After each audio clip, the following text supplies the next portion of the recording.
everyone, welcome back to On Purpose, the number one health podcast in the world, where we get to dissect stories of people who are living with purpose, people who are living with meaning, people who are living an incredible life based on their passion and transforming lives and the world through it. Now, today's guests, if you haven't heard about them, I am so excited for you to learn about them. Not only are they listeners of the podcast, they're dear friends of mine, and they've made an effort to be here in between their crazy schedule of what they've been up to. So I want to tell you a bit about our two incredible guests today, and here I go. So Adil El Arbi and Bilal Fallah are the newest set of big budget studio directors you will want to keep tabs on.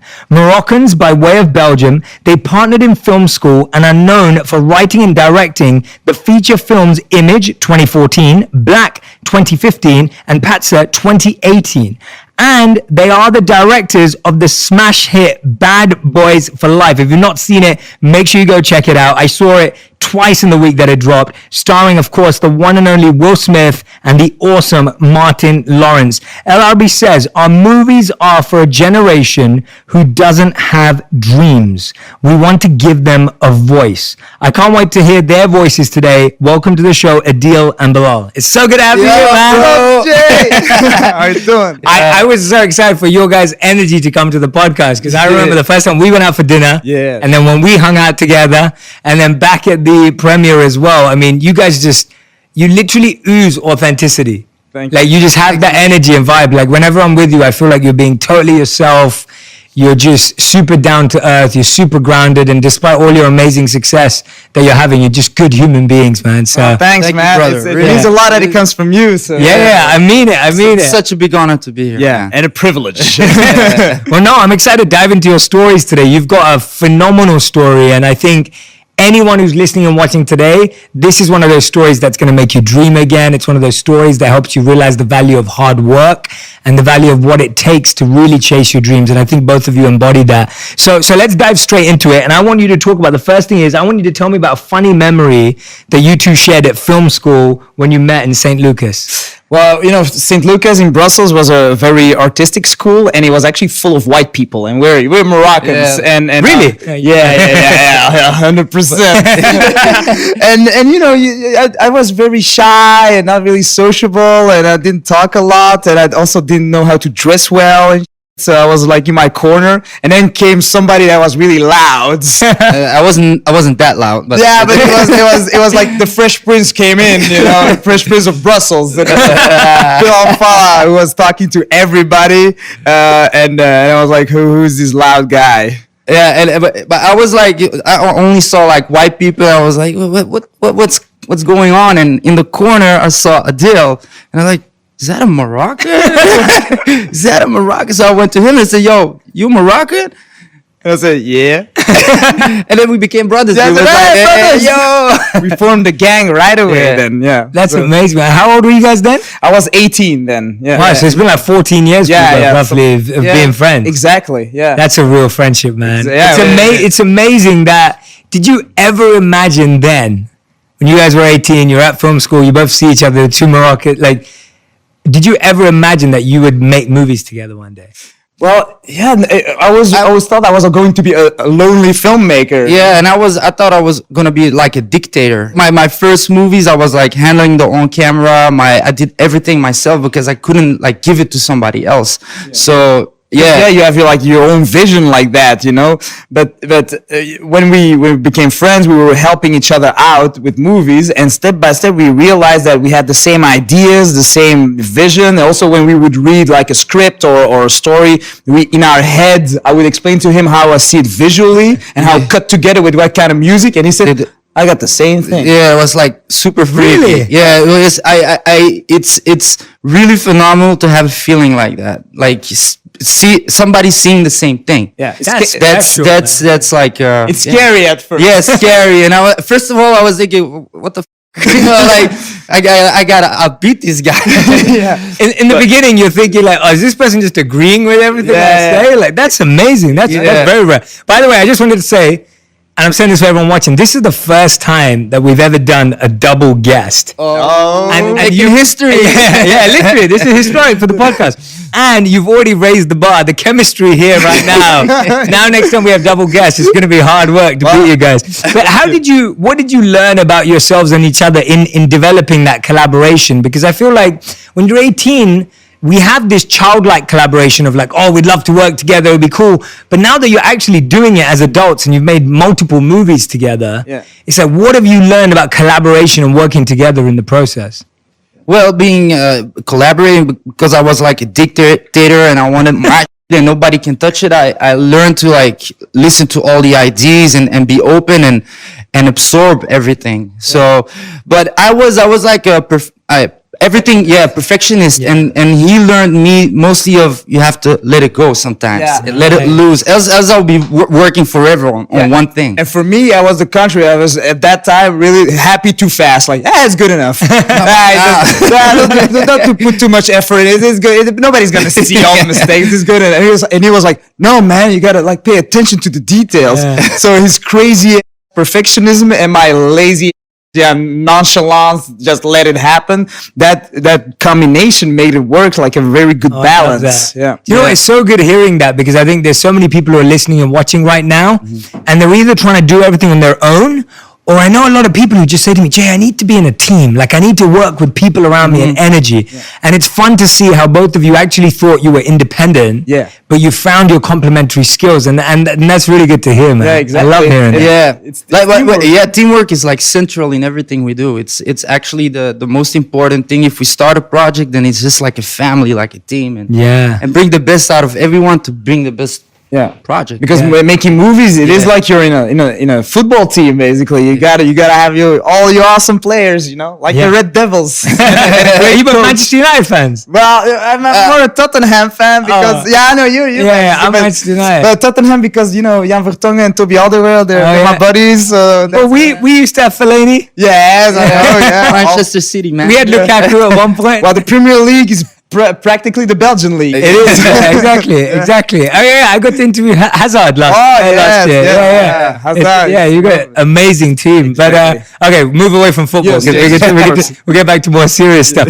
But it's interesting. I don't know if you read Bob Iger's book. So in Bob Iger's book, he talks about how like at one point Steven Spielberg, Quentin Tarantino, George Lucas, they would all get together and watch each other's movies and give each other feedback. Like it's amazing to hear that. Like, I mean, do you feel that now that you're in LA and you're spending more time here, like who do you guys go to for mentorship and feedback, and who are you learning from? Well, obviously working with Will and that's like, for us, that's like a mentor. You grew up with him as an actor, but also a great filmmaker with so many ideas, and being with Jerry Bruckheimer, the iconic producer, one of the most famous producers in the world. So those people that we work with, that was already like our first circle. But now that we're here, there's so many directors that we'd love to meet that we are big fans of Scorsese, if we could meet him one day, or Tarantino, or Spielberg, also newer generations. If Damien Chazelle hears us, or Barry Jenkins, we'd love to be your boys.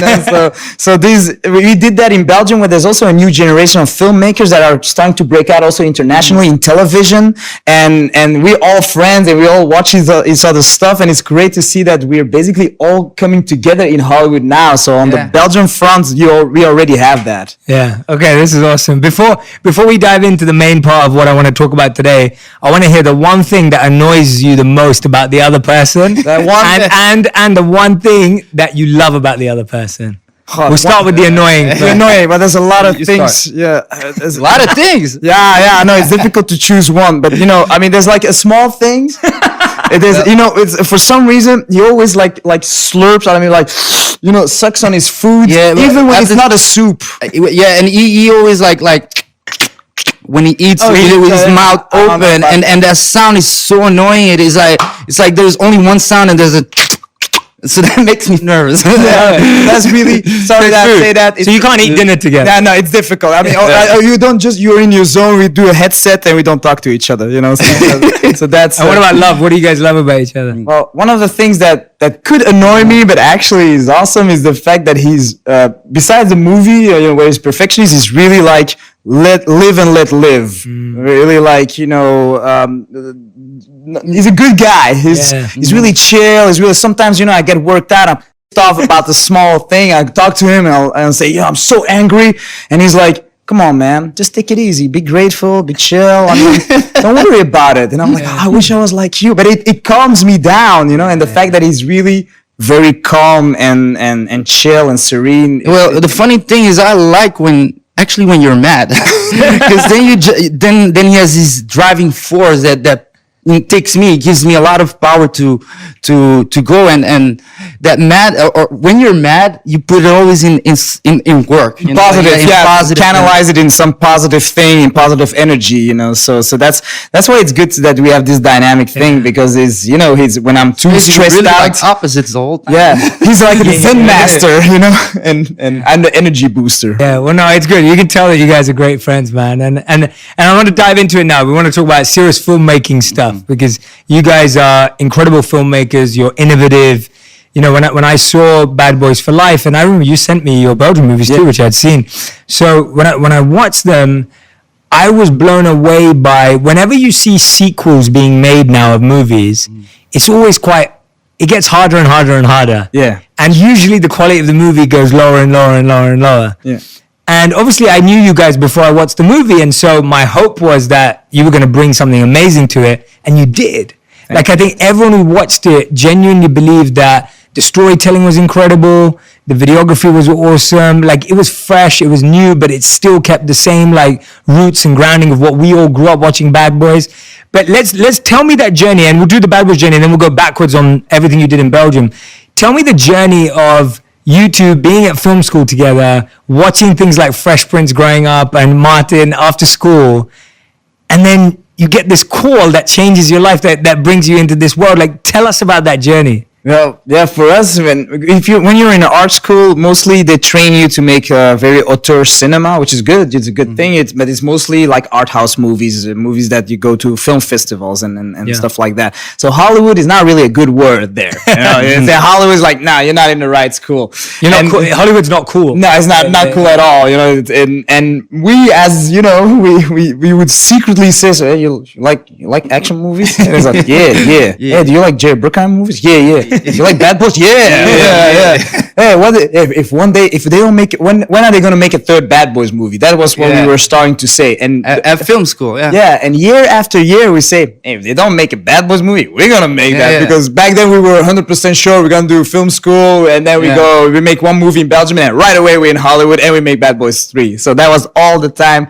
The thing that we would talk about is Bad Boys 3 specifically. We were even saying that we were like the Bad Boys of cinema back then. Like we related so much to Mike and Marcus. Yeah, we were always who? Well, I have a little bit of Mike in me, but also Marcus. Yeah, it depends. Sometimes I'm Mike. Yeah, I'm mostly Marcus. But sometimes if I want to be badass, I'm a Mike. But everybody wants to be like Mike Lyle. Yeah, but everybody's mostly Marcus. But funny and sweet and warm and a good guy. But tell us about that process then. So you've had this dream, you're talking about it, you're thinking about it, which when you first told me that, that blew my mind. Because I was just like, it's so cool when you've talked about something, and it's quite a rare thing to pull off, right? It's like, first of all, they've got to be ready to make another movie. Second of all, you got to be the guys who get picked. Tell us about the process of being picked, chosen, selected, getting the job. How did it work?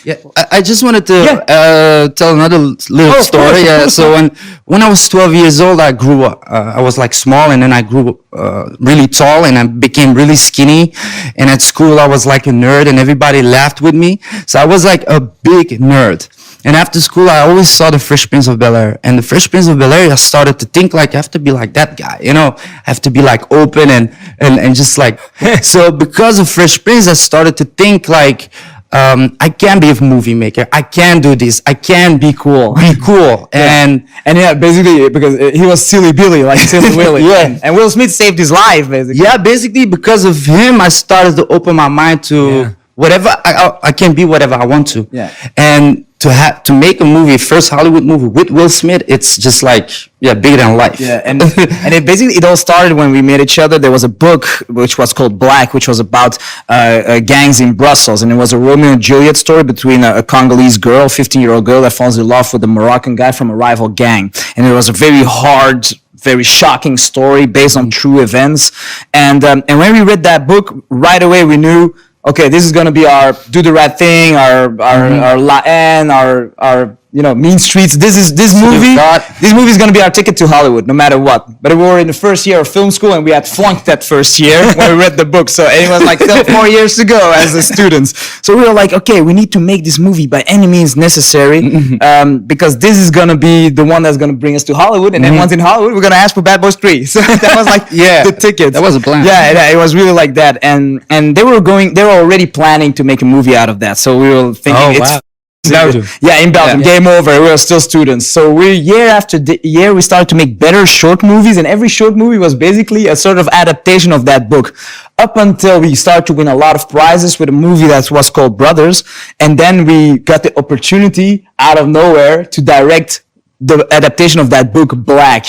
And that's what we did. And we did this movie. It came out in 2015, and it blew up in Toronto Film Festival. It won a prize there, and that's how the doors of Hollywood opened right away. And the first producer to see the movie was, by chance of God, Jerry Bruckheimer. Wow. And when we thought, it worked. Yeah. This movie is being seen by him, his eyes. And then they said, Will Smith also watched your movies. So like the eyeballs of Will Smith is on our stuff, and that's where we got a meeting to meet Jerry Bruckheimer. Like one of the first meetings in Hollywood was at Jerry Bruckheimer's office. So it was 2015, and then they said, "What do you want to do, guys? Bad Boys 3." And I said, "No, it's not available." Another director, which is the same situation as with Black, but we were like, okay, we're gonna steal that project somehow. And year after year, we were always like, chasing it. And eventually the director, great guy, Joe Carnahan, he dropped out of the project. And then Bad Boys, all of a sudden in the mailbox, the script of Bad Boys. And like, it's real. And the fact that, when we were like 19, it was, we really wanted it, but it was a dream, and we never thought it was really going to happen. Because when you say, we're going to adapt that book, and then that book's going to go to Hollywood, and then Will is going to see the movie, and then he's going to give us Bad Boys 3. We say that as 19-year-olds. It's just, we say a lot of stuff. Yeah, we say a lot of stuff. But when it really happens, you're like, So at the point when we got Bad Boys for Life, the script in our mailbox, we were preparing a Belgian movie, Patserik, or the international title is Gangster. And we were like 2 weeks or 3 weeks from the shoot. So Jerry said, "Are you available to make Bad Boys?" And then we said, no. And we turned it down. And we turned it down. That it was the most difficult no ever. Like, because you were already signed up. And like the whole crew was ready, all the actors, and it was a dash. Yeah, and I could never imagine I could say no to. Yeah, I never believed that we dream. Like I can't believe we're going to say no to Bad Boys for Life, to Will Smith, to Jerry Bruckheimer, to Martin Lawrence. And we did that. And it was that's just life, man. It's just, if it was not written for us, it was not written for us. And eventually, in 2018, it came back, like, hey, we're going to do it again. And then we said, now we're available. And that's how it all happened. So it's amazing. It was meant to be. That's incredible. Tell me about what it was when you read the book Black and you thought, this needs to be a movie. Like, what was it about the story? What was it that connected with both of you that you felt so confident that was going to be your ticket into the directing world? Well, for us, because we're from Moroccan origin, Moroccans in Belgium, it's sometimes tough. There is racism, there is poverty among the Moroccan community. There's a lot of, also there is crime, there's a stigma. So there were no really public figure or filmmakers or actors that looked like us. Everybody was white basically, and also the movie world as well, and the TV world. So that's why in film school we're the only twos. And you read that book, and you just know, okay, there's never been a story told like that in Belgium. These stories aren't told. And tell us a bit about the story. Yeah, the story, it was, it was about this African and Arab community in those poor neighborhoods that we really know because it's close to us. It's close to our friends, to our families. Even like at school when we made short movies, it was like in that world. Yeah. So it was, we were making all these little stories in that world, and this book is telling. And actually, you heard about the real story of this girl that basically, when a girl is in a gang like that in Belgium, she's just an object. You know, she's forced to have sex with everybody of that gang, and it's a very harsh, hard reality that nobody really talked about and nobody wanted to see. Is that because all the victims are gang members, even though they're just 15, 16 years old, and we felt compelled to really tell the story because it's a reality, and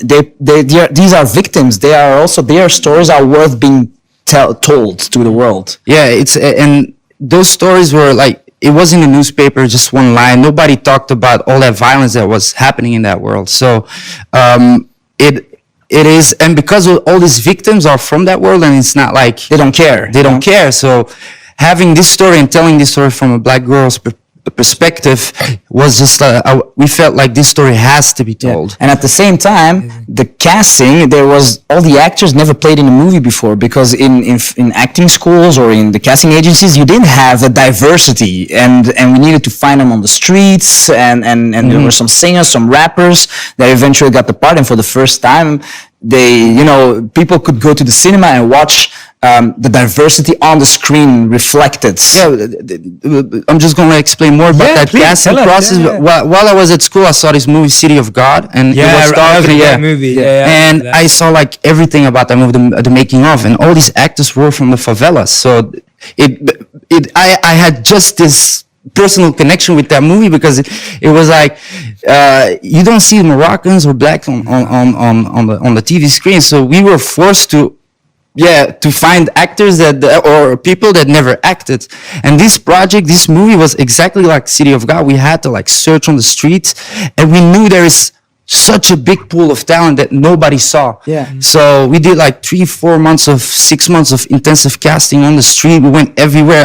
For every actor, I can tell you an amazing story. And also, nobody believed, like, really we're gonna play in a movie, because it seems something so inaccessible to them. Then we professionalized them. They played in a movie. But the thing is, like, for each role, there were like so many good options. There was like too much talent. So it was really difficult to find the best of the best. So what we did at that point, because after we had all the actors, there was so much other talent. We said we have to start our own casting agency and put them, giving them the opportunity to do other, give the chance, because, the thing is that these actors that never thought they would play in a movie before, well, Will Smith saw their performance, and then people like Jennifer Lawrence saw their performance, and Margot Robbie, and they're big fans of them. And who can say that, that the biggest stars in the world were in awe of their performance, people that were just on the streets, never thinking that it would be part of the movie industry. And that caused like their new generation of dreamers, basically. Now you have these guys, girls and guys in those neighborhoods of different origins that believe that, okay, you can be an actor or even a director or even a screenwriter, and that was very important to us. Another filmmaker that was like a big inspiration, that was Spike Lee, and he was like one of the first big black directors, and all these actors like Denzel Washington and Morgan, Wesley Snipes, even Martin Lawrence, he brought them to the big screen. And when I was young, I saw Spike Lee was such an inspiration. I was thinking like, one day Spike Lee of Belgium. That's how we basically started. And with Black, we had the opportunity to do that. Yeah, there's so many beautiful messages in your lives, whether you guys see them or not. Like, there's so many beautiful ones. Like, first of all, just having a vision, a dream, a plan. Like, it wasn't just like, oh, we want to do this. It's like you had a plan. You're like, we're going to do this, and this is going to happen, and this. It's like you had a plan, and you'd envisioned it, and you'd seen it become true. Whether you believed it or not at the time, it was there. And then the fact that you're both so purposeful. When I hear you talk about this, it's not like a strategy or a technique or like trend. It's like you guys really care about telling these stories. Like you really believe in the fact that there are these people with no voices. There are these people that are marginalized and, not really understood. And you genuinely believe that they deserve a voice. Exactly. And to hear you both do that so purposefully is amazing. Tell me about, you said there's loads. Tell me about just one of the stories of one of the actors that just blows your mind, or one of the actresses that you worked with that you're just like, this person can't believe it. Because I know what you're saying, that if someone came up to you on the street, especially in those streets, and said, oh, do you want to act in my movie? You just laugh at them. Yeah, right? yeah, exactly. And so tell us about some of those facets. Just one, a couple of them. Well, one of the stories, like the leader of the black gang, is character's ex, and when I had a face in my head, every time I read something, I see a face, and I was just, outside of the place where we were doing the casting, I was just smoking my cigarette outside, and I saw a guy pass with that face, and I was like, this is not true. And he stopped and he looked at the paper, casting black. He looked at it and he wanted to move on. And I said, wait, stop. I said, come over here. You can do a casting right now. He said, no, I have to go to my work. I have to go in 5 minutes. I said, no, just come inside, just 5 minutes and then you can, but I'm going to be too late. I said, come on. So he went inside. And he got one of the biggest roles of the movie. Yeah, eventually. Yeah, and we were like searching for months. And every time I saw the actors playing this character, they were always like yelling, because it's a violent character, yelling. Yeah. And he was the only one that was super quiet when he talked, and it was so dangerous. And the thing is that the character in the movie is like an ex-child soldiers, because a lot of leaders in those gangs are ex-child soldiers, and our actor, he was not a child soldier, but he lived the civil war in Burundi. So the scenes that we shot with him, where he's looking at civil wars footage on the TV screen, he felt that he understood completely the character. He was very close to the real character. So what a coincidence. Yes, it was like a sign. Yeah, another story. I was just just in the center of Brussels eating my bread, and there is this character who's like a white guy, but he wants to be like a Moroccan, street. He wants to be like he wants to be the most Moroccan of the gang. Yeah, but he's a white guy. And I was just eating my bread, and we were searching also months for that character. And there was this guy next to me with his two friends, and he was like talking. He was like the character. And I said to him, hey, and he was talking about this girl on the other side of the street. And I said to him, try to get her number. I said, no problem, man. I'm going to get her number. He went there, tried to get her number. He came back and I said, you got her number? He said, no. He said, but next time, another girl. I said, okay, you must be an actor. Yeah. And he got the part, so it was crazy to see these characters, alive here, and they eventually played in the movie. And also, the stories about this black girl, and we were the character that plays the main black girl. She was the only one from the whole casting that found her way to us. Yeah. We didn't search her. She came to us. And she was a fan of the book, a huge fan of the book. And it's because of that she eventually went to the casting, because she was such a, she loved the character ever since, she was, as a young girl, read it and always thought that one day there should be a movie about that book. And that's how she became the main actress of the movie, and now she's playing in other movies. And I can tell you a story about each character. Man, your guys' stories literally sound like magic. And when you're just, literally, because when you're like, oh, this girl, she loved this book and she wanted, it's so beautiful to hear it. Like it really is. Like it sounds like you listen to music speaking to you guys talk about it, because it's like, it is just the imagination of what happens when you dream. But tell all of us about the days when it didn't feel like magic. Oh yeah, well, tell us about the days when you were starting out and you weren't, the magic like this magic wasn't there. Like there was time when money was low, or when the production budgets were too low, and you're sitting there, I mean, we've talked about this, you're sitting there editing for hours and you're stressing out. Yeah. Tell us about what kept you committed to your dreams. Well, it's when there wasn't the feeling of magic. Yeah, the thing is that it's you got a lot of fear, you got a lot of, because there's no guarantee. You dream so big and it's so unbelievable. It's like, why would we be with Will Smith making a movie and with Martin Lawrence? I mean, that's for special people. It's for big stars, especially you don't have an example of people like us from Belgium at this young age. So there was no precedent to it.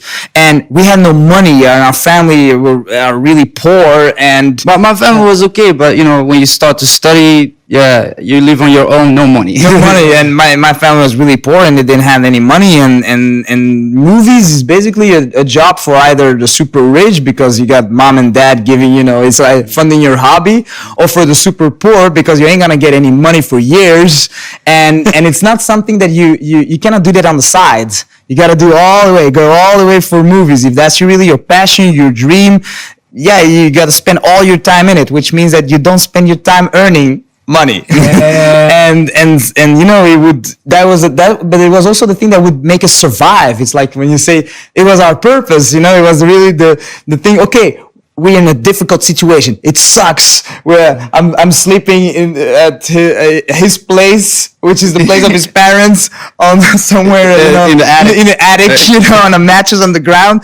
But at least we are filmmakers, and that one day we're gonna laugh about this. Like in 10 years, we're gonna laugh about this. Now it's a struggle, and it's the dream and that passion and that makes you feel alive, that keeps you going no matter how hard the struggle is. And when we speak to young people, to students, when they ask us, what's your advice? Our advice is always, we say you're gonna fall flat on your face and ground. It's gonna hurt, but you gotta get up and continue. Just don't be surprised when it's gonna hurt. It's gonna hurt a lot, but all of that's gonna make you stronger. And through all the struggles, through all the the heartbreaks and the pain and all of that, that's why when people say, "Hey, how does it feel now that you made Bad Boys and it's a success?" We always say we're relieved. Yeah. I mean, you can say you're happy. Of course you're happy, and but we're like, whew, we went. It was a hell of a ride. It was dangerous, like an action movie. You thought you were going to die, and eventually you survived that ride.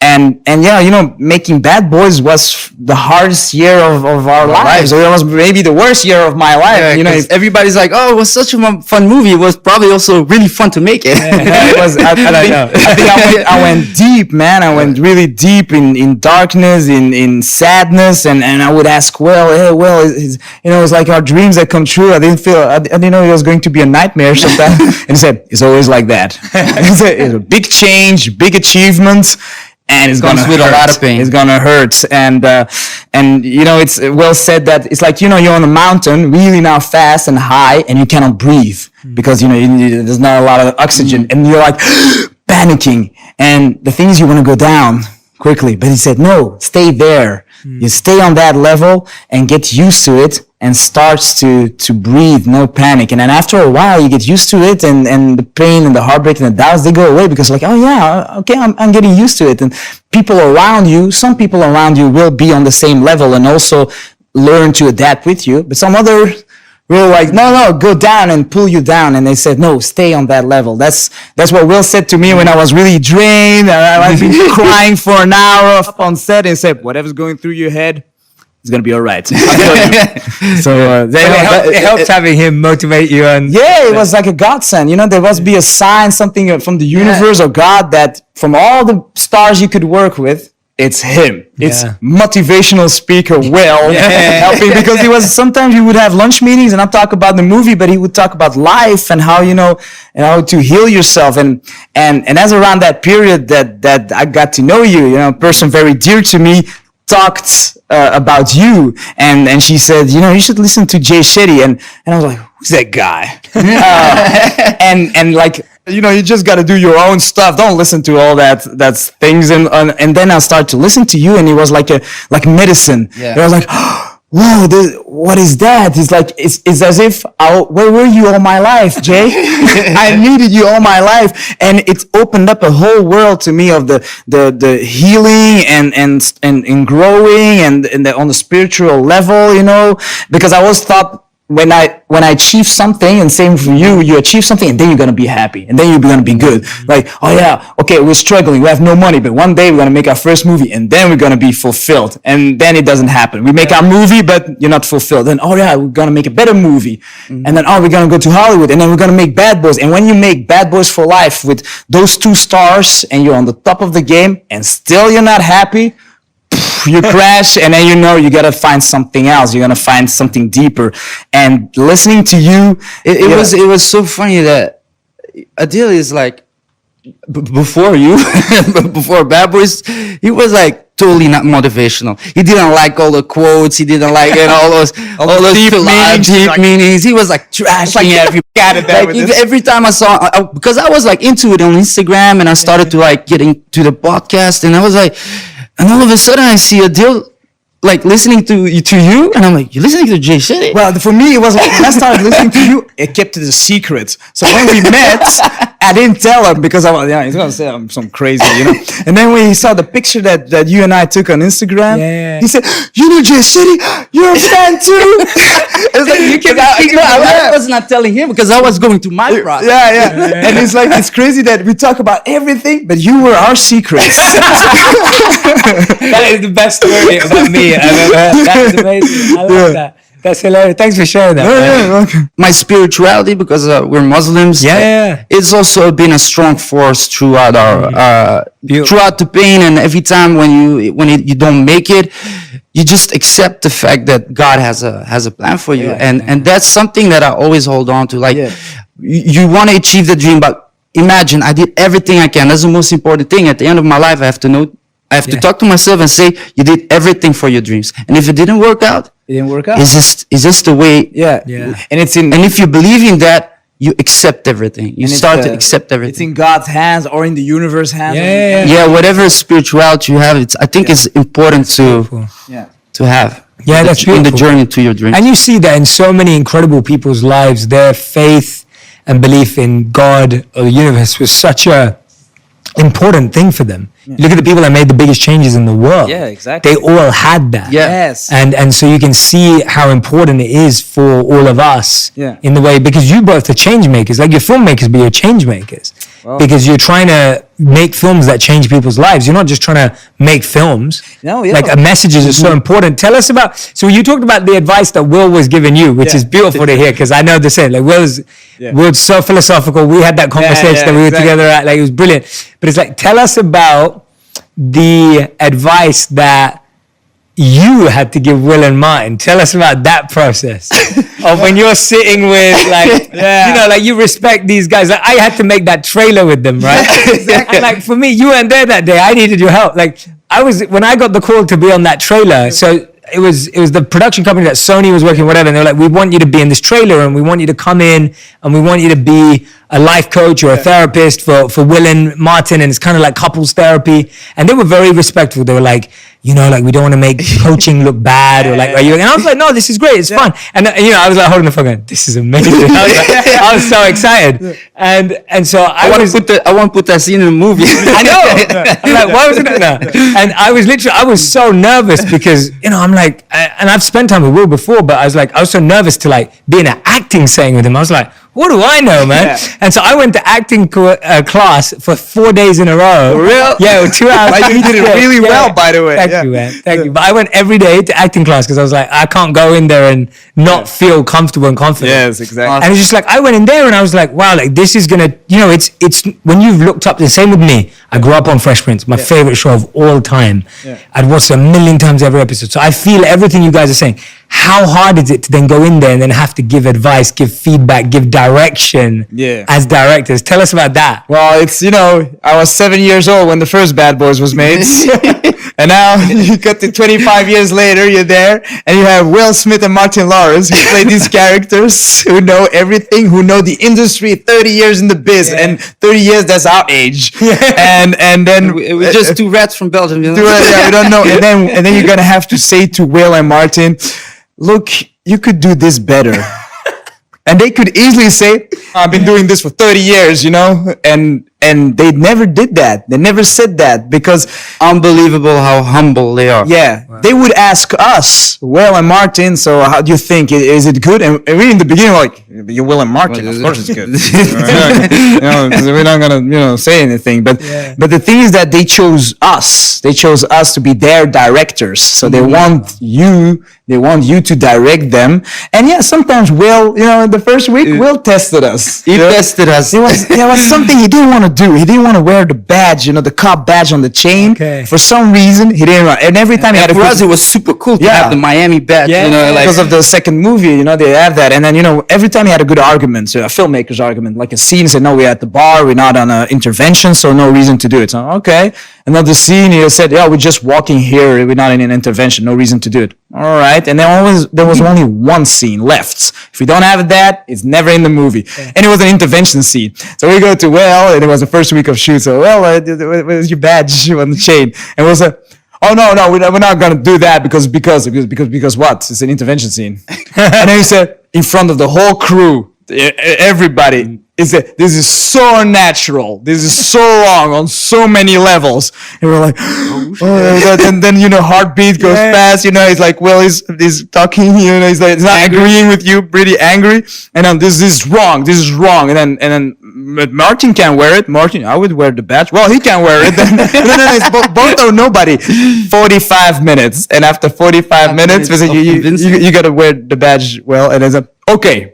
I will do it for you, only for you, but know that it's wrong. It's so wrong. The whole crew was looking at us, and I felt so bad. Yeah. I was like, maybe he doesn't have to wear it. And no. We won.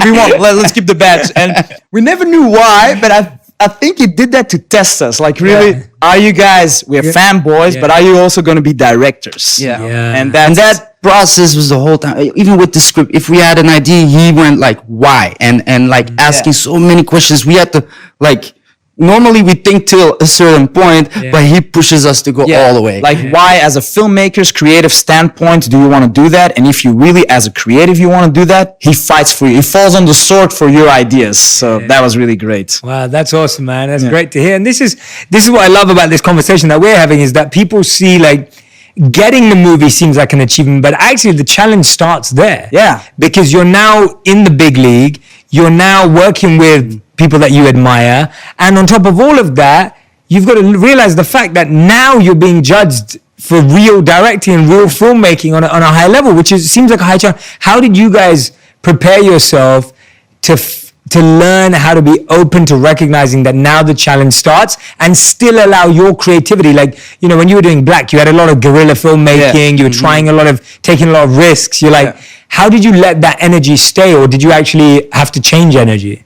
Well, we had our cameraman, Robrecht Hava, great guy who did all our student short movies and all our... You still work with him? Yeah. It looks... That's also a story. We said to Sony, okay, we only have one requirement. Our DOP, director of photography, our cameraman, is Rob, is the guy who did all the Belgian movies. Without him, we don't do the movie. And we were prepared to turn the movie down if they don't let us... We said we ain't gonna do the movie without Rob. And all of a sudden, this 15-year-old looking guy who never made a big Hollywood movie makes $100 million movie with these great stars. And that was...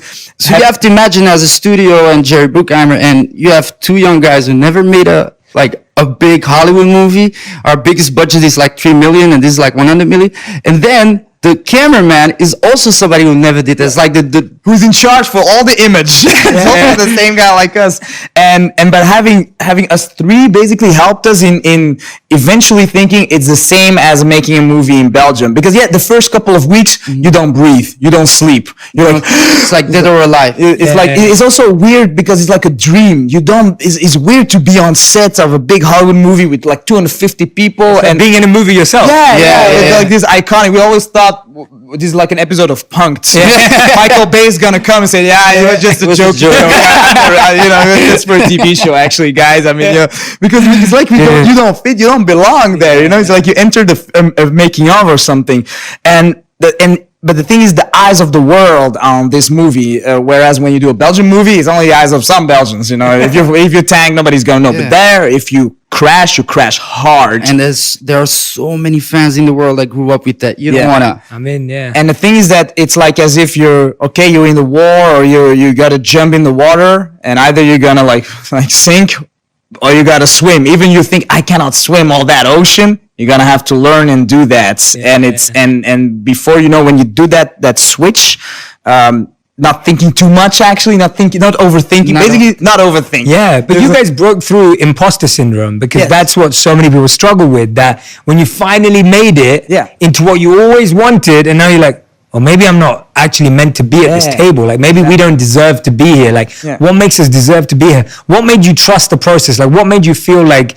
you were like, no, actually, we've worked for this and we're going to deliver something? Because when you watch the movie, I mean, there are so many great parts in the movie where I'm like, Like I love the part where you think it's a funeral, but it's the wedding. Yeah, Right? yeah, Like I love in the beginning where you think it's a car chase, but it ends up being that they run into the hospital. Yeah. Like to me, like all those moments are genius and they're brilliant and they're shot so well that you completely are in and you think it's something. And I'm like, you definitely owned it. Yeah, yeah, Like exactly. you owned it. Like there was no part of me. If I didn't know you guys, let's say I didn't know you guys, and I went and watched the movie, I would not have known that someone who'd never made $100 million budget movie made it. Oh, I would just never have known.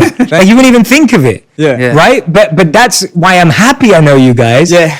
Because it just makes me believe even more that imposter syndrome is just a belief set. Exactly. It's a thing, you know. I mean, the imposter syndrome would be just once in a while. Like we would look at each other and look at the DP, and you say it's weird that we're here, right? it's like- and it's you look like- at the monitor. You have Will and Martin, and Jerry is like, "Whoa, that's some freaky dick," and then it goes away right away because you got to work. And the thing is that you got to power through that, but also it's the crew and the cast that's around you, the trust that you get from people that become family. And when you feel like you're between friends and between family, that is what really helped us the most going through that imposter syndrome, feeling safe and feeling the trust and the love of everybody around you. And that's the same thing with you. You know, we were scared of coming to the podcast because we're big fans, huge fans of your podcast. We listened to that and we're like, whoa, how deep everybody's speaking, how smart, and we're like intellectual lightweights. But talking now with you is like we feel like bro. Yeah, we're family. Yeah, we're family, and that's what helps us going that trust and that love and that caring and respect that helps us, just go with the flow, basically. Yeah. Yeah. How many days I had doubts. Like I was thinking I am totally not good so many times, but it's the people that surround you is like a super important aspect in this process. Yeah. And you guys are natural storytellers. Like even when you're telling me the story of the actors and people behind the scenes, like you guys are brilliant. Like that is, I felt your energy when we met, and when I wanted you on the podcast is because I wanted people to feel that and I love how genuinely vulnerable you are about being excited about what you're excited about. Yeah. Because I think what happens sometimes is people make it or go somewhere and then they act like all cool about it. Yeah. You know, like, oh yeah, it's just meant to be. Yeah, it's just like, I remember, like for me, it was things that first time when I went on Ellen. Yeah. Like that for me was just like, oh, flipping Ellen, like watch my interview and what's going to come on the show. Like that's so cool. Like, and it's like, it's so fun to celebrate stuff. Like that. Yeah. Because I feel like sometimes we get scared of celebrating because we think it makes us look less. Yeah. But actually, it's just, you're right. We're just kids who just are living these incredible lives. And I love feeling like that. I listened to the podcast with Jada and it was like, oh my God, he's interviewing Jada. And I'm like, oh, babe, we know Jada.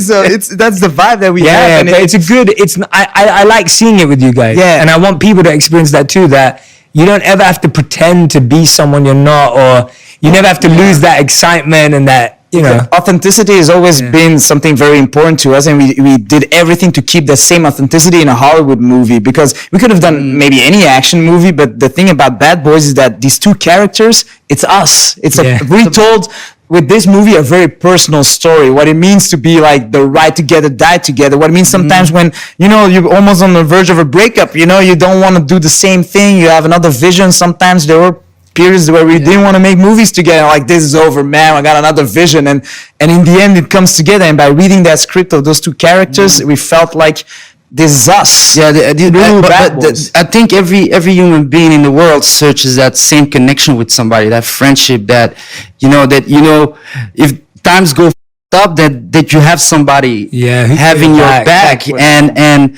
that friendship that Mike and Marcus has is so universal and so beautiful and so personal at the same time. It was a very personal story. This $100 million action movie.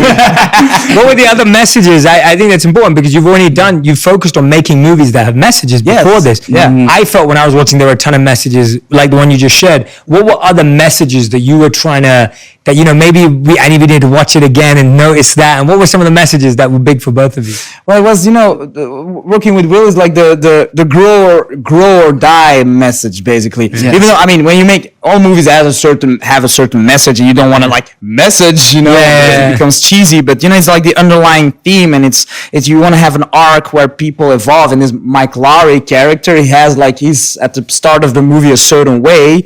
He wants to remain strong and young, and wants to remain the image of Mike Lowry, and forgets how to become just himself. The normal Mike Lowry, and the fact that he's growing. He's growing. He's older, and it can be a weakness. Weakness is not actually really a weakness. Being able to show a weakness, a vulnerability, is a strength, and that is something that he learns, and that is something that we too, when we were starting, because when you're Moroccan, you're very like macho culture. You're mad. After, if you keep this like in kind of cocoon or cling on that thing and you don't let it go, basically you break yourself, you crash. And that is something that we learned, during the making of this movie, where we all crashed eventually. It's like, you gotta let it go, and you gotta find ways to grow and to heal yourself, and allow yourself to be vulnerable and to be open, and you really changed. Yeah. It wasn't like that before. Bad Boys really changed him. Yeah, this experience as a person, his soul really changed during the. You guys really disrupted. I feel like, just what you're just saying right now. Like, that's what I noticed in the movie when I was watching it, that you were able to show the weakness of the character we all grew up admiring or wanting to be like. And showing that it was actually better for him to be vulnerable to that, rather than just continue to pretend. And I thought that was really, it was bold as well. It was a bold move, but it was also very culturally relevant right now to show that in a man and being more vulnerable. And it's very relatable, So. Very relatable for all of us. And I really feel you guys have disrupted the industry, because even when I hear you say stuff like, oh, we're not going to do this if it's not our DP, right? Like if you're not bringing your crew with you. And I'm excited to see, and I don't think you guys are ever going to change, because you're just who you are. Like, I'm excited to see how you continue to represent diversity, how you continue to tell stories of people that are not told enough. What kind of stories are exciting you right now in general? Not just the ones that you're making movies on, but have you heard any stories recently or read any books or anything like that you're like, oh, I'm fascinated by this right now? But there's a lot of stories that are, obviously now in this time in culture, it's the great opportunity to tell stories of people of different ethnicities, different backgrounds, stories that you didn't usually see that much, on the big screen. And for us, because it's important, we're Muslims, we're Arabs, we're Moroccans, we're Africans, things like that are very important to us. Just as fans, seeing that there are more and more female filmmakers, this year it was a lot of women filmmakers, and it's going to be more and more in every kind of genre. Just seeing that evolution is so exciting and interesting. To be a part of that. Yeah, to be a part of this new generation of filmmakers that's so diverse, and to see Parasite in a total, not in English language. That's win the Oscars. That's history. That's a milestone for cinema. It's just us. We don't want to make movies only in English. We want to tell stories. If it's in China, we want to keep it in Chinese language, or in Germany, it has to be in German. So the fact that it's very diverse and very exciting. These kind of stories. That's what we're looking for now. And I mean, we'd love to make movies back in Belgium as well. About our community, and alternate that with American movies. And in a very naive way, we believe that movies can save the world. And I'm with you. Exactly. For us, there are two reasons. One reason is just as filmmakers, when we did Bad Boys, you have 250 people on the crew, and nowadays we all say there's people don't agree anymore, people are polarized and all that. But we gotta say that when you make a movie, you got 250 very different people for different backgrounds, different ethnicity, different history, different political views, their religion. They're all super different. On the paper, they would say they never will get along. They're like totally opposite. There would be war. And on our movie, they're all together like a family, working for the same goal, working for one vision, and we're all friends. And then you see that everybody's so different, but everybody's working together. and it's not what you hear sometimes, you know, that is like, you know, everybody's like on their own. No, a movie set proves that we are all able to go in the same direction for the same goal. And it's maybe very naive, but I just see it as a proof. It happens. That's true. And in theory, they would be enemies, but on our crew, they're all allies.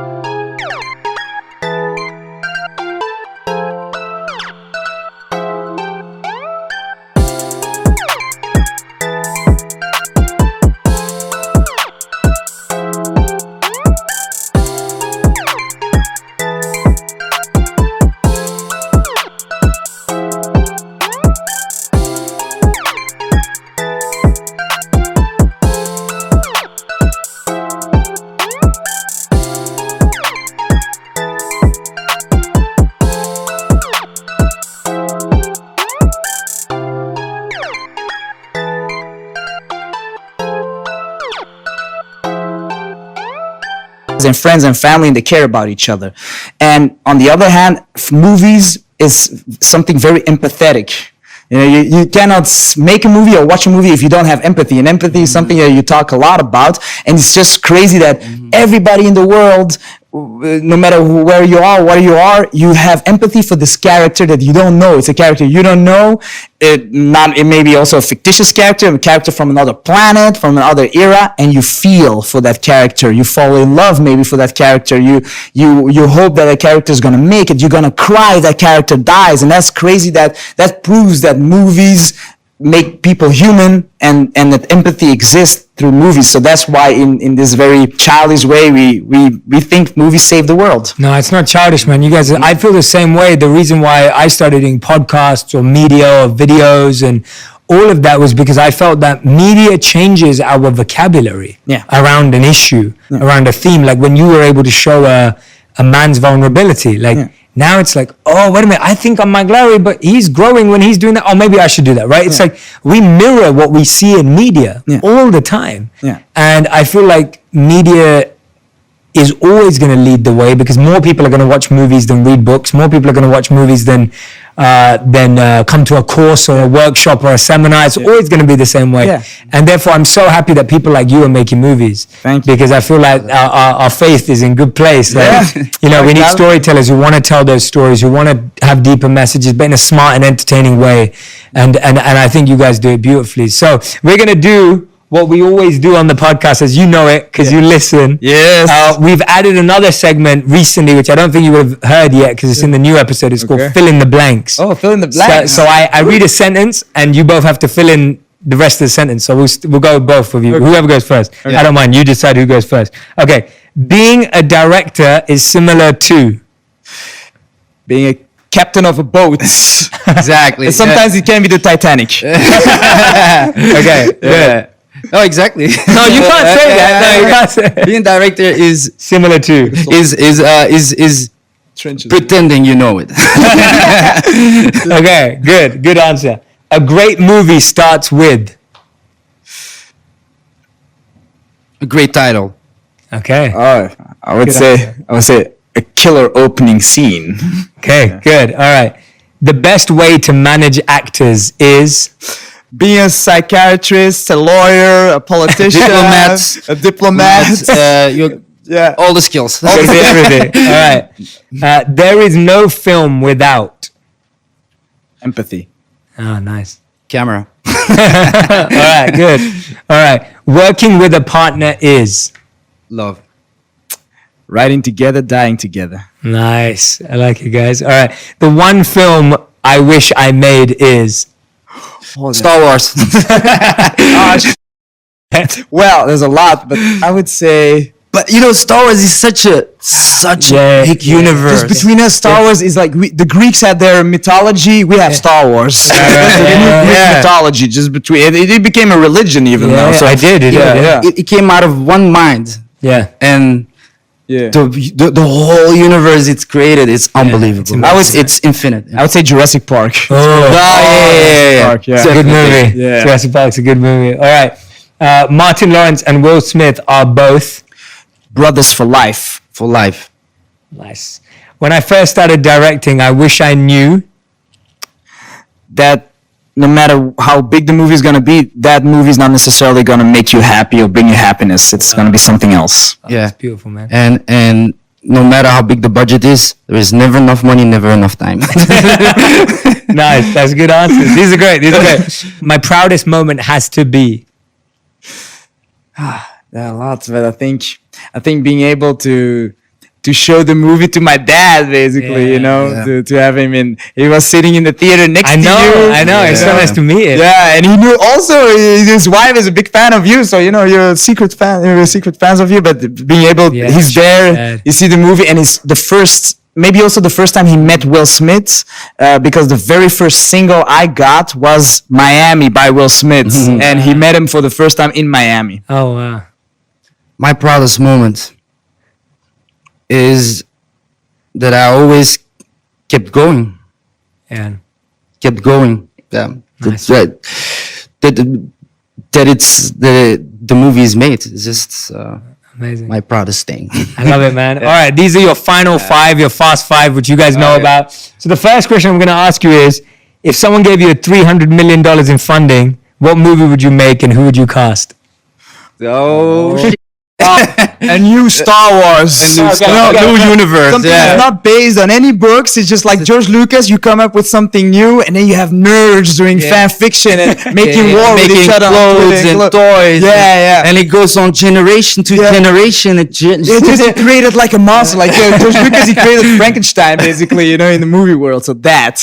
I love it. That's a good answer. Okay, let's do this question. What advice would you give to young filmmakers out there? You gotta stay true to yourself and do something with your heart. Yeah. Because if you make something just for the sake of it, so just for the money, you may earn a lot of money, but you're gonna lose a year of mindfulness, of your soul and all of that. So it's gotta be something true to your soul. Yeah. Something that feels the soul. And be prepared to have a lot of pain. Just you're gonna fall a lot, and be prepared to. Don't be scared to make mistakes. Because making mistakes.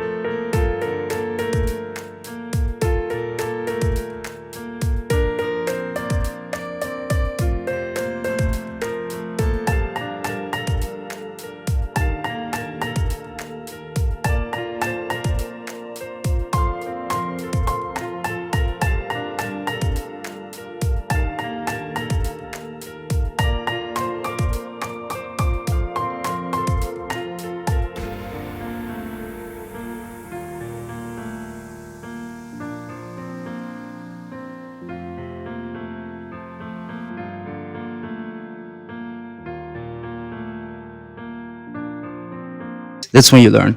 I love it. It's good answers. All right. Question number 3, your favorite movie and why? My favorite is JFK by Oliver Stone.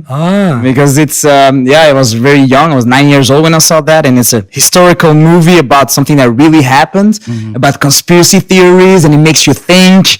And it's a movie that has an impact also in real life, because in '92 the Congress had to release check out, we didn't kill JFK, okay? But if you can make a movie that has an impact in society, in real life, that is really, that's what we want to do. So JFK. Yeah, for me it's a French movie called La Haine, and it's about the banlieues, the ghetto in France, in Paris, and for me, because I grew up with Hollywood movies, and this was the first time I saw a movie with